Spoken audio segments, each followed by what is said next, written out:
Welcome to the I Learn, Therefore I Can podcast, an iRise performance consulting production where we explore the dynamic world of performance through a learning and development lens with a focus on achieving excellence. I'm your host, Lonney Gregory, and I'm inspired by those of you that wish to be better at what you've been asked to do. Today, I'm honored to introduce an exceptional guest whose journey and insights promise to inspire and enlighten us all. Our guest today is Danny Smith Mathis. Danny's journey as a writer began at the tender age of 9, capturing memorable family experiences in a poetic journal. Her creative path took her to Carnegie Mellon University, where she navigated the challenges of maintaining her voice as a Black writer in a predominantly white institution. A pivotal moment in her career was her exposure to the works of the late Pulitzer Prize-winning playwright August Wilson and her mentorship with Wilson and Rob Penny at the Kuntu Writers Workshop. This mentorship solidified her commitment to storytelling and collaboration within the African American literary community. Danny's dedication to protecting and supporting Black women is evident in her impactful work. She co-authored 4 significant anthologies, including Shut 'Em Down, Black Women, Racism, and Corporate America, and Everyday Struggle, How Toxic Workspaces Impact Black Women, which amplify the voices and experiences of Black women in corporate America. Her learning journey is as diverse as it is inspiring. Not only is she a proud Carnegie Mellon alumna, but she also holds a Master's of Professional Writing from the University of Southern California. Her commitment to education extended to her own family as she homeschooled her 3 children, each of whom has achieved remarkable success in their respective fields. Danny's approach to mentoring and coaching is both compassionate and empowering. As a regular Clubhouse moderator and curator of the space Conversations with Danny, she provides a platform for meaningful dialogues and support. Her dedication to mentorship is reflected in her involvement with her alma mater, where she wrote and produced a documentary, Decades in Black, the 100-year history of celebrating the Black student at Carnegie Mellon. Please join me in welcoming Danny Smith Mathis, my friend, a woman whose journey, dedication to protecting and supporting Black women, and approach to mentoring and coaching continue to make a profound impact. Friends, that bio couldn't begin to demonstrate all of the things that my friend Danny has done. By the way, that's how her name is pronounced, Danny Smith Mathis. That bio is just a like a long exposed snapshot. There were so many other pictures in between. And friends, here's the other thing I want to tell you. I'm not sure where this conversation is going to end up. I know where we're going to start, but knowing Danny, she's going to take us in places that we haven't necessarily envisioned or contemplated or talked about. So like you heard in the bio, she's had her own podcast. She just may take over and I'm going to sit back and answer some questions.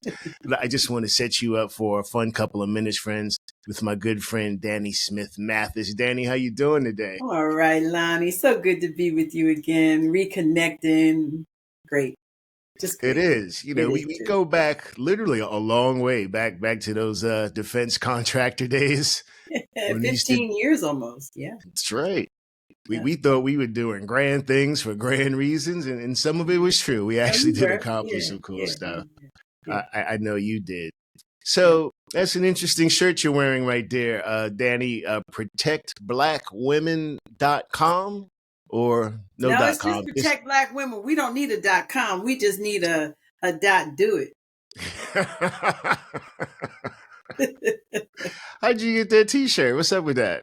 You know, someone gave me this T-shirt. A friend of mine out of Philly, actually, she gave me this T-shirt, and I don't really know where it, like the genesis of it. I really don't know, but it's kind of become my thing. Like, this is what I wear when people want to talk to me, because this is what I believe needs to happen. So wow. I'm promoting what I believe needs to happen and what I want to see happen for myself, my daughter, and generations to come. Absolutely. So you have it, friends, hashtag Protect Black Women. There we go. Here we So, go. Danny, we're both on LinkedIn, connected on LinkedIn. We were really connected before. Now we're connected on Reconnected on LinkedIn. LinkedIn, right? We reconnected on LinkedIn. People will obviously want to go to your profile and they'll check you out. What is it that they won't discover about you just by looking at your profile? That, of course, you're willing to share. Yeah. There you go. There you go.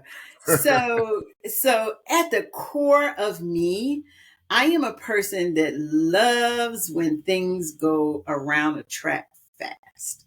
And it began with my exposure to racehorsing at a very early age. You don't know Race that, but horses. I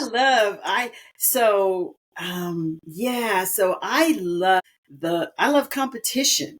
And Mm. I was unfortunately, I wore out my knees by the time I was 17. And so you'll hear a lot of people call me coach because I ended up coaching the sports that I couldn't participate in because of bad knees. If you can do, then teach. Is that That's one of it. those things? That's But it. you That's it. were an athlete, right? You did I was. participate at I one was. point. I did 5 sports between cheerleading, figure skating, speed skating, basketball, and tennis, and track. And So it was 6. It was and 6 sports. track. Mhm. Which was your favorite? Or which did you excel in most? My favorite is speed skating. I will always love speed skating. That is my Wow. and in terms of to answer your question, excelling most is relative. So for me, I excelled most in speed skating because it was the thing that drove me. It gave me drive. It like I that was the one thing I saw that I wasn't doing. I was a figure skater. And my mom used to take us to the arena on Saturdays so we could figure skate. We had piano on Friday lessons and Friday nights, and then we had figure skate on Saturday. And when I got to be 13, that was not cool. What was cool was watching the speed skaters get their own session on the ice. And Mm. it was like speed skaters only, speed skaters only. And they were so cool going in a line and skating. And I was a figure skater, and it's a totally different thing to be a figure skater versus a speed skater. And I remember at 13, I said, that I'm done. I want to be cool. I wanted to be cool like them. And Cool so like the my parents yeah. bought me speed skates. If I wish I thought, I wish I had known, I wish I thought about bringing my speed skates up here. But I have the original speed skates that my parents bought me in 1971. My speed Wow. skates are 53 years old. And you still have them. I do. Only pair of speed skates I have is the original ones I got. But I told my parents I want speed skates, and they got me speed skates, and I became a speed skater. And I did the sport until the summer before my double knee replacements, and I was 56 years old. Wow. Your parents sound like they were incredibly supportive of your endeavors. Everything, Talk about that a little bit. everything. So I'm the eldest of 3 girls. My father had no sons. So we were all going to be driven because my father, um, before the whole Steve Harvey thing, think like a man, act like a woman, my father didn't want us to think like a man. My father wanted us to think like we wanted for ourselves. But he wanted us to act like women, but he also wanted us to know that we could do whatever we wanted to do. And my mom was just, she was a supporter of my dad. And so it was just so cool just to watch that relationship, like she was the feminine side and he was the masculine side, of course. And we got the best of both worlds. It was just Wow. so great. So we kind of weren't tomboys, but we kind of sort of were in between, like, that whole tomboyish thing. Yeah, we weren't really tomboys, but I wasn't. But I did do some. I did excel, and I could talk circles. I could still talk circles around some men in football because my dad was a football coach.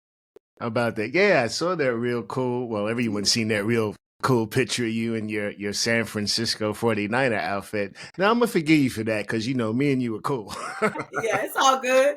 It's all It's good. all good, I have right? no apology for that, so you can't forgive me because I have no apology. Right? It's just Sunday, right? Just It's just all one good. Sunday out the week, right?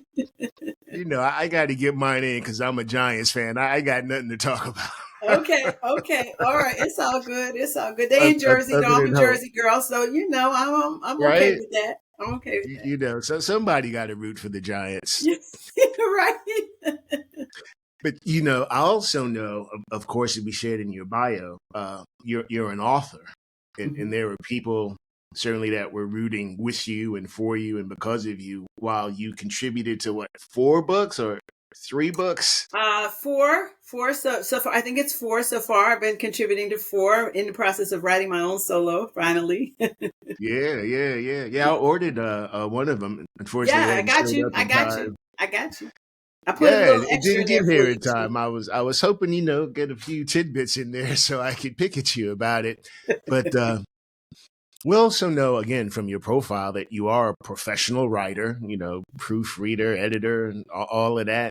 Tell me about this love for writing and what instilled that in you. How did you learn to become a writer? So I learned to become a writer because my parents made me read. And in order to be a good writer, I learned early you have to read a lot. Um, but the turning point for me in developing my own voice was the 1967 Newark riots. And Mm, my father was very instrumental in helping to calm that city down, although I wouldn't say that they actually calmed it down, but things happened behind the scenes that people never will know about. And my father was involved in that because he was called up as part of the New Jersey National Guard, which in fact he had written a lawsuit against the governor of New Jersey in the 50s, taking a lawsuit about the guards being segregated. And he was just tired of drinking out of colored only whoa. water fountains and going to colored only bathrooms. So he actually wrote a lawsuit, sued the governor of New Jersey, won the lawsuit, and that became the precedent that desegregated the New Jersey National Guards. I just thought I'd throw that in there.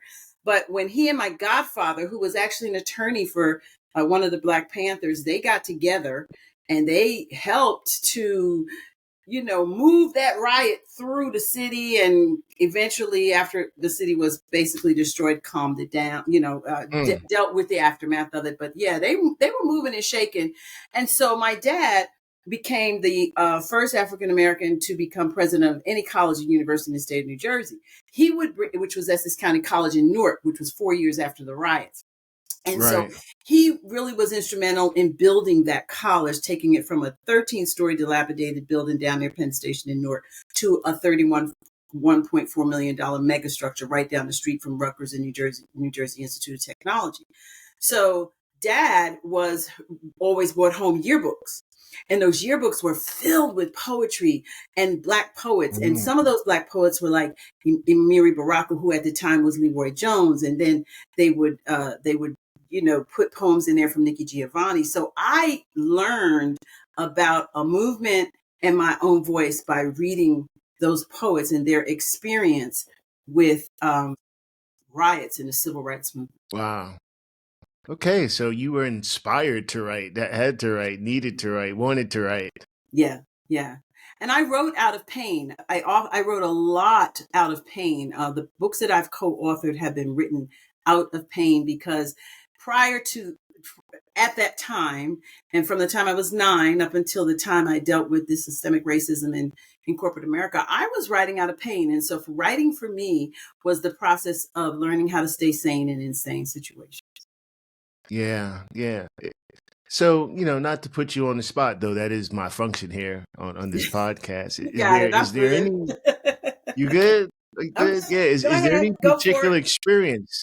Well, certainly you wrote this in your book. I just wanted you to share with the audience, which one of those experiences or what is an experience that you shared with the world in your book that you can share with us? Well, if you look behind me, you'll see a couple of books. And I'll move over here. That one book with the sister with the orange turban was is called Survivors Celebrating Life Beyond Domestic Violence. I think that was my first official writing out of pain, and explaining my story of being a domestic violence survivor, Lonney. Um, and it was my first journal of healing. I've jumped leap years since that, and not only healing internally, but allowing my children to heal, allowing my ex-spouse to heal. and also a whole journey of forgiveness. So that book does not explain the journey of forgiveness. I probably have another book I need to write about that, but that's a whole nother story. But then there's Shut 'Em Down, Black Women, Racism in Corporate America. And that story is really my gut-wrenching story about how I decided to support my U.S. Army daughter in Okinawa, Japan, when she had a child out of wedlock. And I decided to help her rear that child. And I spent a lot of time, literally 6 times, going over back and forth to Japan, working in Japan remotely, long before remote work and COVID was a thing. And it was under the supervision of 2 white women, literally, who just did not like the support that I got from the executives of that company, who allowed me to do that. And because they were my direct reports, they started to make my life miserable. Gotcha. On the job. So I talk a lot about my purpose in protecting Black women is really within the context of corporate America. Sounds like you have some experience in that regard. A little bit. A little bit. Little bit. But it's all good, right? Makes you stronger. It's all good because I had to go through that so other women won't. And I feel the same way about like none of it is a good thing to go through, because there's a very deep correlation between domestic abuse and corporate abuse. And I write about it. Yeah, say a little bit more.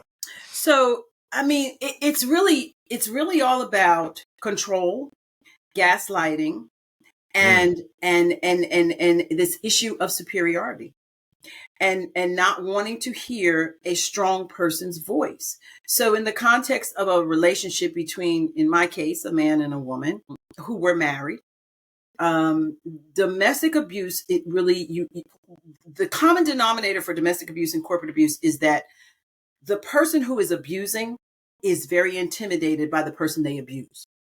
Right. And that intimidation can be from various reasons. Either that person is smarter, that person is just more, more intelligent, better looking, or whatever. I know whatever they think it is, that thing it is for them, that is the thing that they want to oppress and depress and compress. Gotcha. And everything. So there is that level of it. And a lot of it happens at the middle management level in corporations, because it's not really, the middle management is where a lot of the company works, right? In that middle management area, that's where most of us are. And there's not a whole lot at the top, right? And there's not a whole lot, beyond middle management. It's either below or right at that level. That's where a lot of the company employee workforce just is number-wise, right? Right.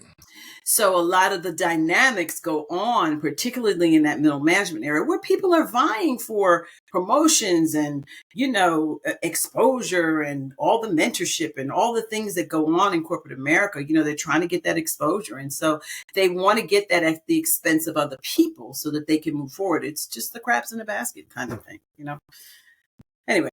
So you mentioned mentorship. Mm-hmm.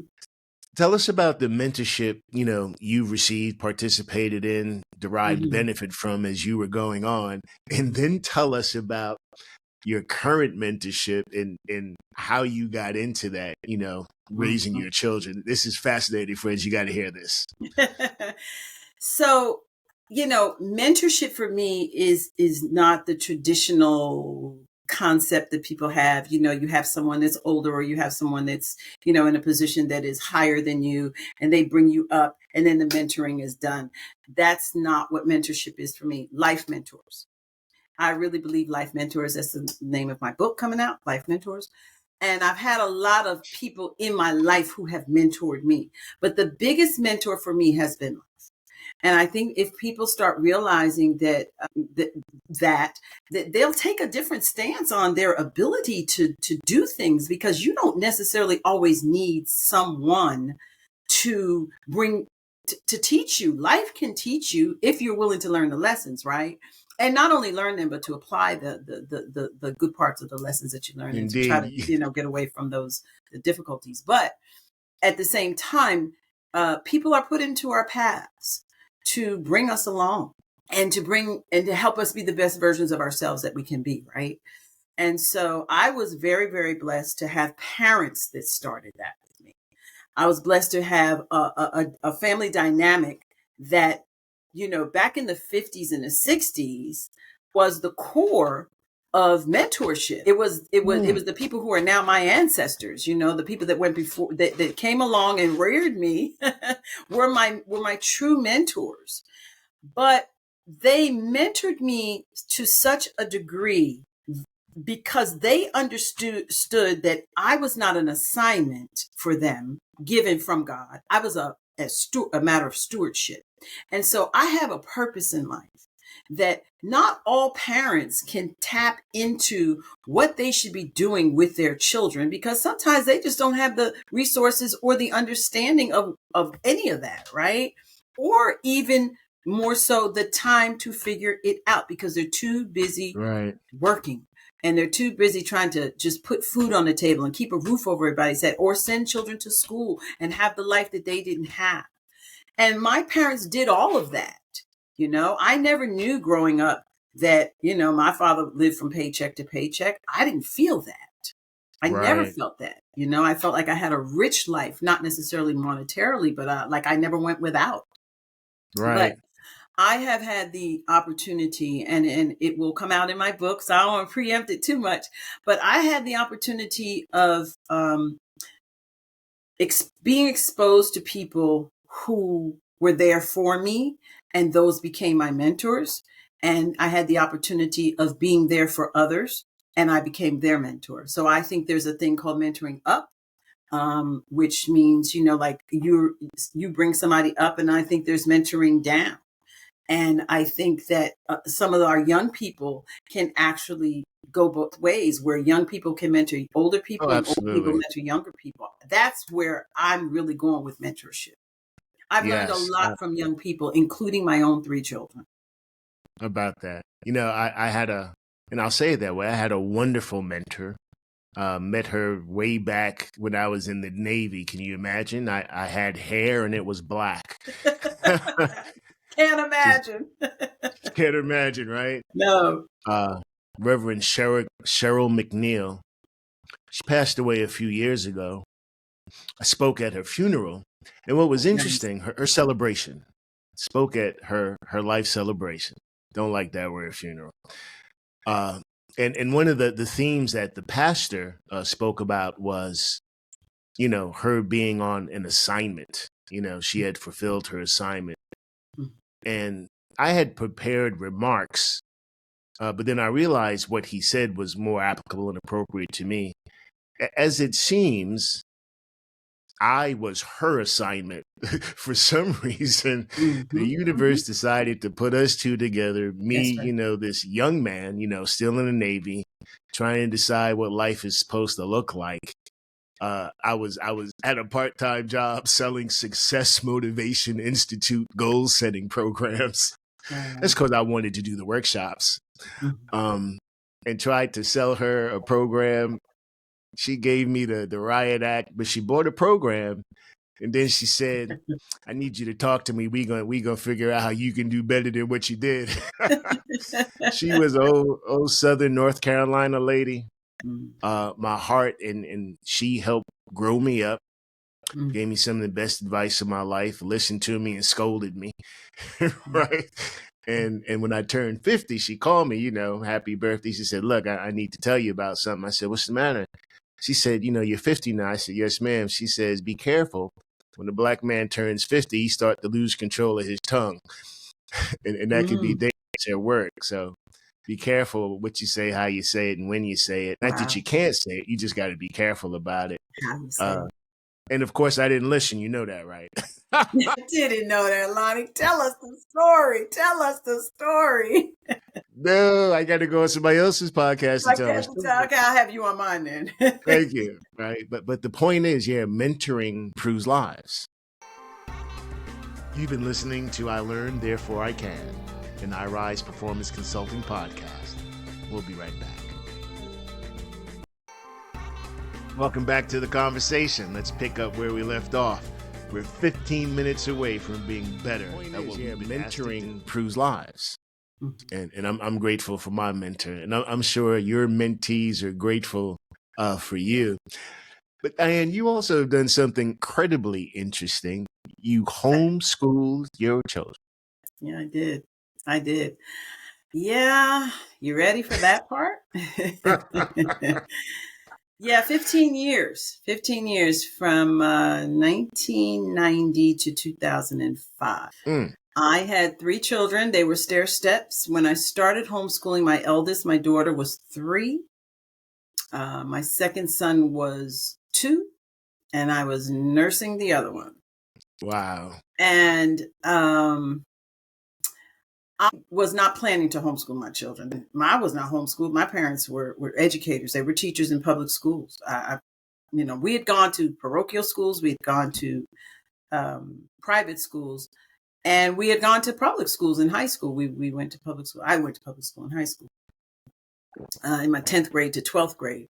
But yeah, it wasn't a plan. What happened in a nutshell was basically sent my daughter out to a private Christian school in New Jersey 3 days a week. 2 days a week I had her home. I was paying tuition. And I had my other 2 younger, my sons, they were home. I had just had a baby and one in between. And my daughter was really struggling in math. And they were sending home work for me on Tuesdays and Thursdays, the days she was not going to school. And when I realized it, I was like, wait, I'm doing this work with her. Why am I paying tuition and doing work? Well, so I said, Now you have to understand something. Homeschooling was totally taboo in the 90s in terms of how people thought about it, right? Right. Lack of socialization, you're shortchanging your kids and all the things. And we lived in Newark, New Jersey, where at the time the state had taken over the school system. And so when the state takes over the school system is no good, literally. Wow. So public school was not an option, and we could not afford a full-time private school. And so we said, okay, let's homeschool. We'll just homeschool. Now, growing up, interestingly enough, because my parents were educators, they used to get the old desks that the schools were throwing out. Don't and they used tell to me bring you those. had them old desks in your crib. I need a picture. With the arm, you know what I mean? You put your books inside of that, everything, right? I mean, it was pretty cool when you think about it, And then they got better, but they were just like the rectangular desk, and you open them up, and they kind of got a little more innovative. But we used to get those, and so in the summertime, they would put them down in our basement, and I would be the teacher in the classroom in the summertime. And my girlfriends, when it was too hot to go outside and play jump rope and refrigerator and spud and all those other games we played back in the day, we would come downstairs in my basement and we would play school. I was the school teacher. Homeschooling to me was just like cool, it's like the thought of it was like, yeah, I get to do this for real, But then when you have your own kids and you're responsible for their development and their progress in school, and you have to write reports and you have to give them report cards. And I did all of that. So I treated my homeschool like a home private school. Wow. I really did. I had a huge schoolroom. When we moved from New Jersey to Georgia, we ended up moving from a real teeny tiny house in New Jersey to a really nice house in Georgia. And then we built one. And I had a schoolroom that was to die for. Wow. And right in my home. And it was the bomb. I mean, you go around, you see all the things were around my room. Like you see in my office here, like all of that was homeschool stuff, So gotcha. I had an interesting time homeschooling, but the key to homeschooling for me was the mentorship, mentoring my children through their lives. Just trying to understand who they were as people, right? And what was the thing that drove them every day, like what excited them. And I'll be honest with you, every single thing that my kids showed interest in when I was homeschooling them is exactly what they're doing today. And they are quite successful, aren't they? Yeah, they're cool. They're cool kids. Oh, see, check out. She being all modest and humble. Like my kids. I say if my kids were my children, they would be my best friends. I heard that. Can Yeah. I use that? That sounds good. I might have Yeah, to. yeah. Yeah, If my children that's were not my beautiful. children, they would absolutely be my best friends. I have to tell you this.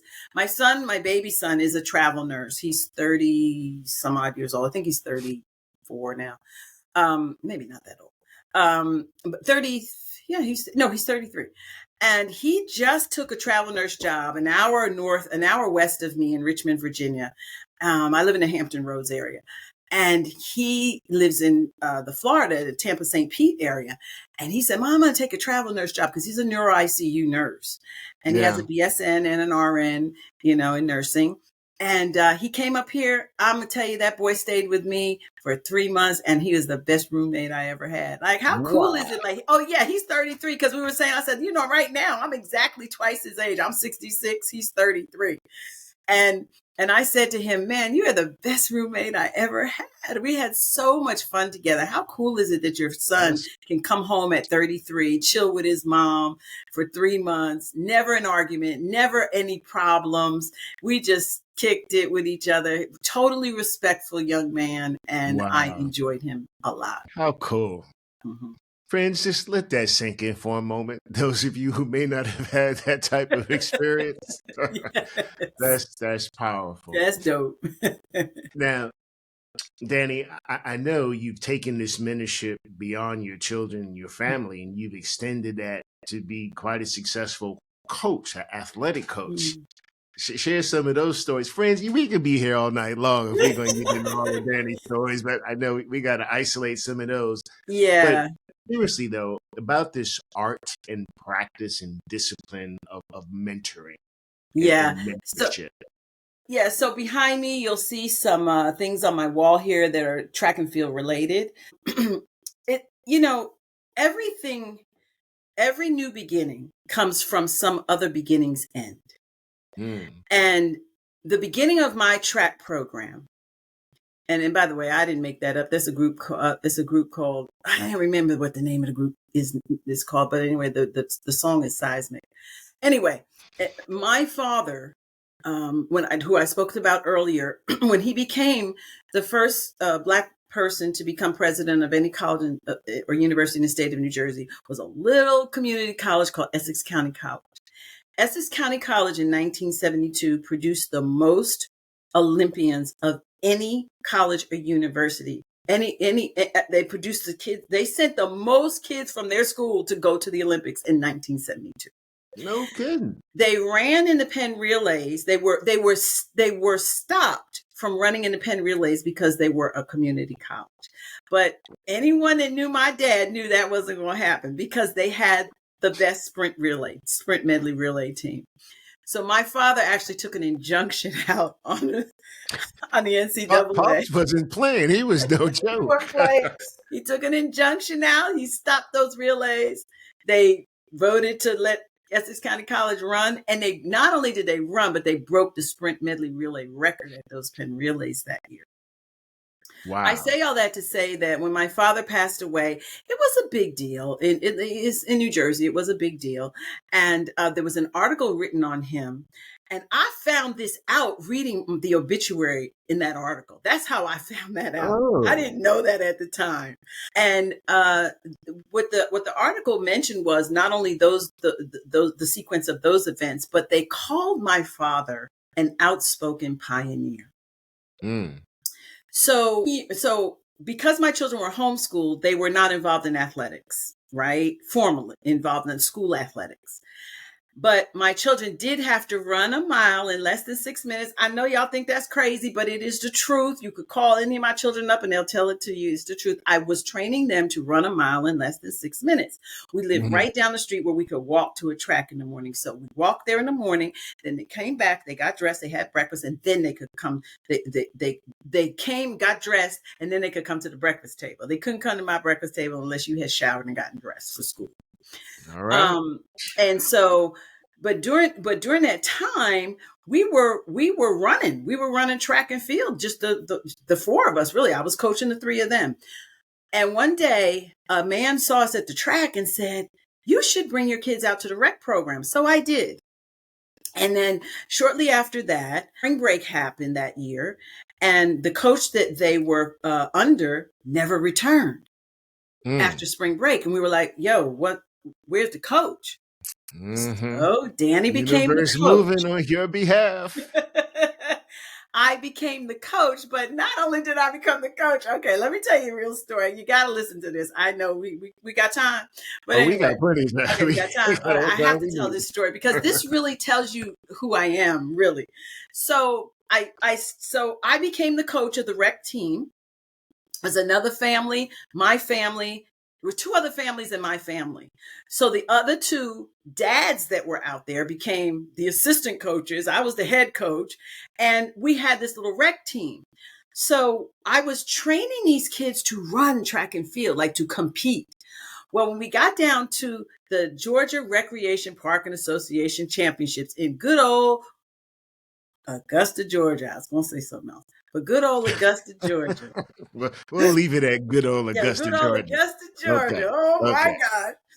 I got on the track. I watched them put my relay team together, and they were like lining them up in the wrong lane. So I run out, and I was really upset, because it was like time sensitive. They're getting ready to start the race, and my team isn't lined up properly, and they put them in the wrong lane, and it was a lane that was at their disadvantage. Okay. So they didn't like that. Old boys down in Augusta did not like that. So they wrote to the Georgia, my county recreation department, and they protested against me and threw me out of the Georgia Recreation and Parks Association. So I said, cool. I'll start my own team. And that's what I did. They want to play with y'all anyway. Y'all ain't really here for the real program anyway. This is just a little rec stuff. So I started a USA track and field AAU track team called, after my dad, the outspoken pioneers, called the Southside Pioneers. And what you see behind me is a small smidgen of those athletes. I don't know if you can really see it, but one of those pictures is a mom and a son in there, and in the orange at the bottom there, and that's DJ Smith, who is actually high jumping for the country of Puerto Rico in the Olympics. About that. There's other stories. So, what's interesting when you talk about this experience, and we spoke about it previously, you never used the word coach. You stuck with mentor as opposed to coach. You mentored them in track as opposed to coach them in track, although you had the coach designation, the coach title. Yes. How do you see that being different, or, at least in your application? They are still in touch with me in life. Coaching was, and they do call me coach still. They call me coach. They will always call me that. But I know that I coached them way more off the track than I did on the track. Gotcha. There were things that I didn't know. There were specialties that, like, DJ does the high jump. I was not a high jump coach. I was the kind of coach that made sure that everything was together and the meets everyone was entered in the right thing. And I could line a relay up now. I know about I'm a relay coach now. I know about a relay. But it was about what really happened off the track than it was about what was on the track. And to this day, I will always coach them through life. And so that's why they still call me coach. That's just a term of endearment for us. But what has happened with them since then? One of the pictures behind me is gentleman who now coaches at the University of Miami. He is the women's coach. They won the SEC, and it is what it is. I took him off of a basketball court when I realized he was being underutilized as an athlete. I said, "You're in the wrong sport.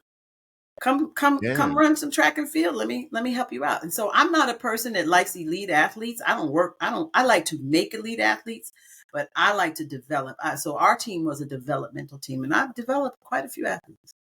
That's just too cool. So super cool. And it's so, like, in your spectrum of things you do, it's all in there. That's a wonderful thing. You are interesting.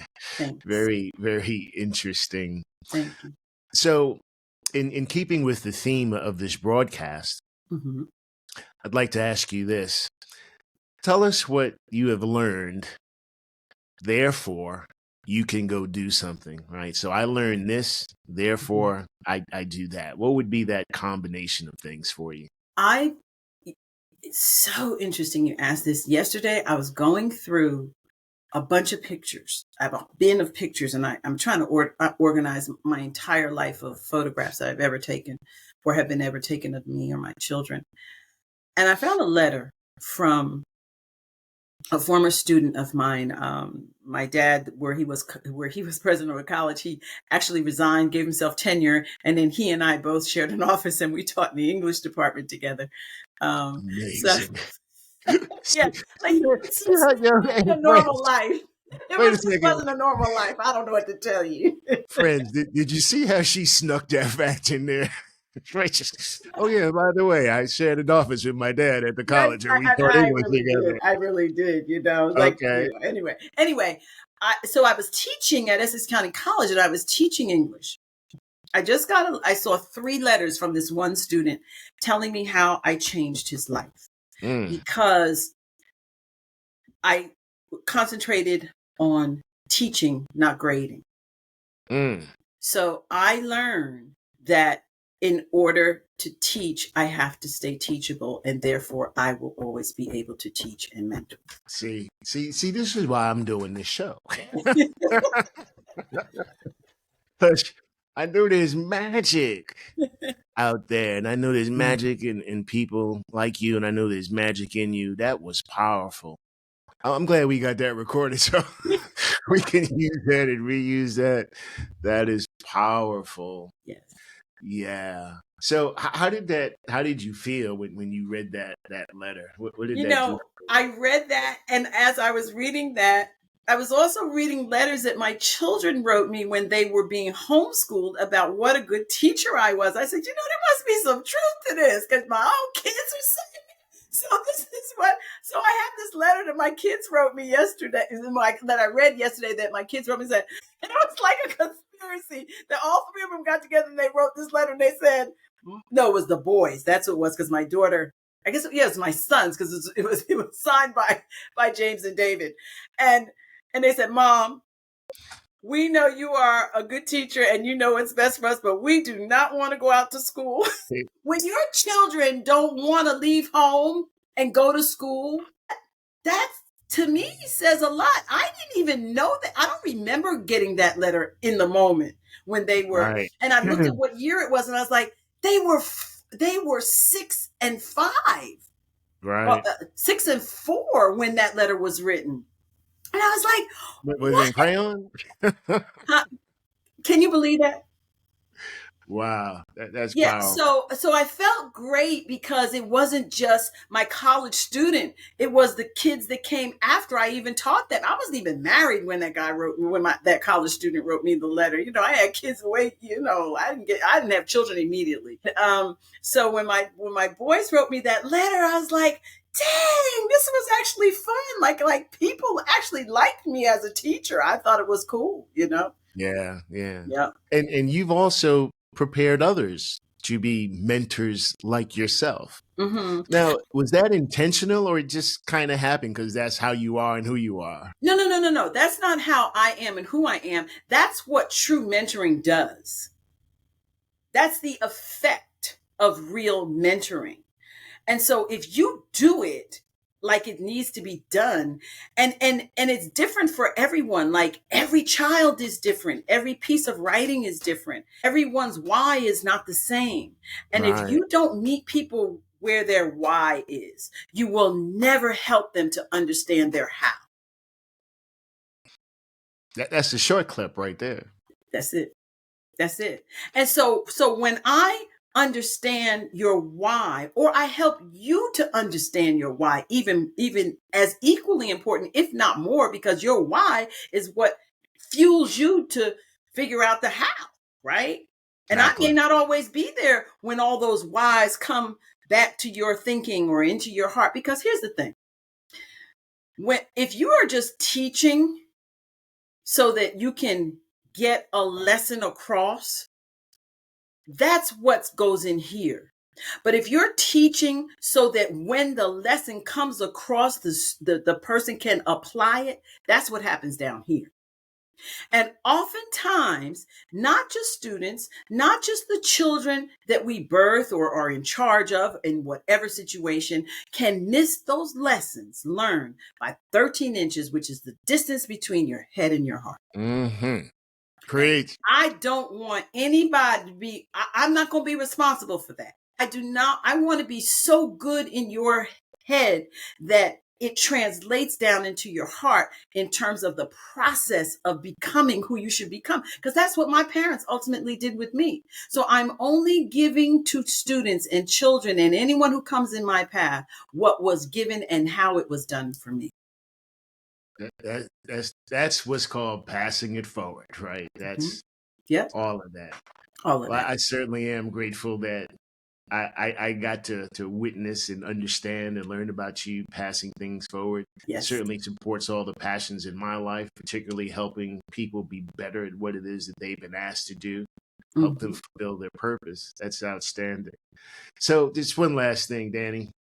Certainly I could have asked a zillion questions. There's so many things to know and understand and just vibe about. But what is it that I didn't ask you that you'd like to share? Or if you were going to ask your own question of yourself, what would that question be and how would you answer it? How do you stay passionate about helping other people? You have to have a passion to do that. For me, I have learned to love myself. Mm. You know, I was not a Whitney Houston fan. I know, take my black card, take my woman card, take my Whitney card, do whatever you have to do on that. But she said it true. Learning to love yourself is the greatest love of all. Wow, she did. That's right. And, that is true because I am a woman of faith. And while I'm not turning this into a religious discussion or anything like that, I am a woman of faith and I won't apologize for that. And so my faith tells me to do two things: to love God, my creator, above anything else. And then next, to love my neighbor as myself. Right. Now, God said to do that. Not Danny, not Lonney, not a book, not my best mentor in my life. God told Right. me I have to love myself in So order you to can love love others. my neighbor, in order to love others. That's right. So how do you get to a point where you train a child, you even bring the idea to a person that it's okay to love you in a world that says, don't be selfish, don't be this, don't be, always putting down the idea of self? Mm. I'm learning to elevate the idea of self in the context of you must love yourself if you're going to love other people properly. And I will tell you this, I believe that the deepest tensions that come in relationship are because people don't love themselves.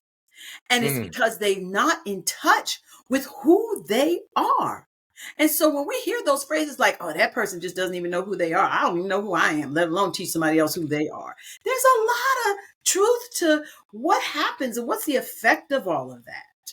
And so Danny has learned to love herself despite domestic abuse, despite, to be honest with you, I was sexually abused at age 7.